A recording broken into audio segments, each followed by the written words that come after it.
ሰላም ጤና ይስጥልን። ዛሬ መካከለኛው ምስራቅ ያለውን ውጥረት አዲስ ምዕራፍ ላይ ደርሷል። በአሜሪካና በኢራን መካከል ያለው የበረደ ጦርነት ወደ ቀጥተኛ ግጭት ሊቀየር ይችላል የሚሉ ስጋቶች እየጨመሩ ነው። ዛሬ የወጡ መረጃዎች ምን ይላሉ? ዋይት ሃውስ ምን እያለ ነው? ቴህራን ምን እያቀደች ነው? እስከ ቪዲዮ መጨረሻ አብራችሁን ቆዩ።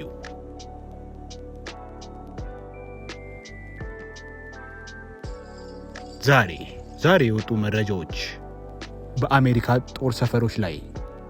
ጦር ሰፈሮች ላይ የሚሰነዘሩ ጥቃቶች በቁጥር ጨምረዋል።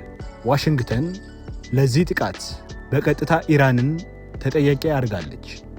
በሌላ በኩል ኢራን የአሜሪካን ማዕቀብ ተከትሎ የኑክሌር ማበልጸጊያ ስራዋን ማፍጠኗን ተሰምቷል።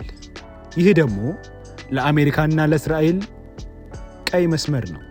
የአሜሪካ ባህር ኃይል በክልሉ ያለውን እንቅስቃሴ መጨመሩንና ኢራን አብዮት ዘብ IRGC የሰጠውን ዛቻ። ለምንድን ነው አሁን ነገሩ የከረረው? አንደኛ ምክንያት የነዳጅ መስመር ደህንነት ነው።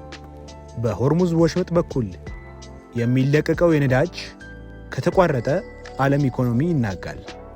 አሜሪካ ይህንን እንዳይሆን መከላከያዋን አጠናክራለች። ኢራን ደግሞ ሉዓላዊነትን ከተዳፈሩ ዝም አልልም እያለች ነው።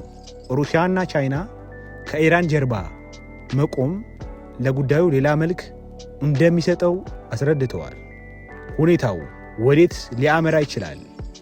አንደኛ ዲፕሎማሲ።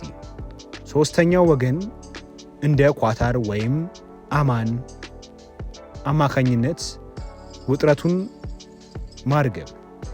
የተገደበ ጥቃት። አሜሪካ ኢራን ወታደራዊ ተቋማት ላይ የአየር ጥቃት መፈጸም። ሙሉ ጦርነት። ይህ ለዓለም አስከፊ ቢሆንም